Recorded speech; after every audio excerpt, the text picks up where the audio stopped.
നമസ്കാരം. സംവാദത്തിനുള്ള ക്ഷണം ബഹുമാന്യനായ UDF സ്ഥാനാർത്ഥി നിരസിച്ചിരിക്കുകയാണ്. എന്തുകൊണ്ടായിരിക്കും അദ്ദേഹം സംവാദത്തിന് തയ്യാറാവാത്തത്, അതിൽ നിന്ന് ഒളിച്ചോടുന്നത്? കാര്യം വളരെ വ്യക്തമാണ്. സംവാദത്തിലേർപ്പെട്ടാൽ സത്യം പുറത്തു വരും.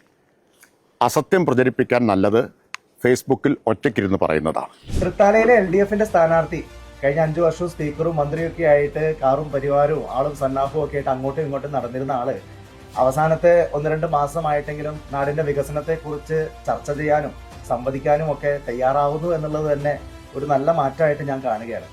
ഏതായാലും ഇലക്ഷൻ എടുക്കുമ്പോൾ ഉണ്ടാകുന്ന ഇത്തരം PR പ്രഹസനങ്ങൾക്ക് നിന്ന് കൊടുക്കുക എന്നുള്ളതല്ലല്ലോ നമ്മുടെ ആളുടെ ഉത്തരവാദിത്വം. പ്രത്യേകിച്ചും അദ്ദേഹത്തെ സംബന്ധിച്ച് നമുക്കറിയാം, ആളുകളെ പറഞ്ഞു പറ്റിക്കാനും വസ്തുതാവിരുദ്ധമായിട്ടുള്ള കാര്യങ്ങൾ പിന്നീട് പിടിക്കപ്പെടുമ്പോൾ ഗോൾ പോസ്റ്റുകൾ ഷിഫ്റ്റ് ചെയ്യാനും ഒക്കെ അദ്ദേഹത്തിനുള്ള മിടുക്ക് നമുക്ക് എല്ലാവർക്കും അറിയാലോ.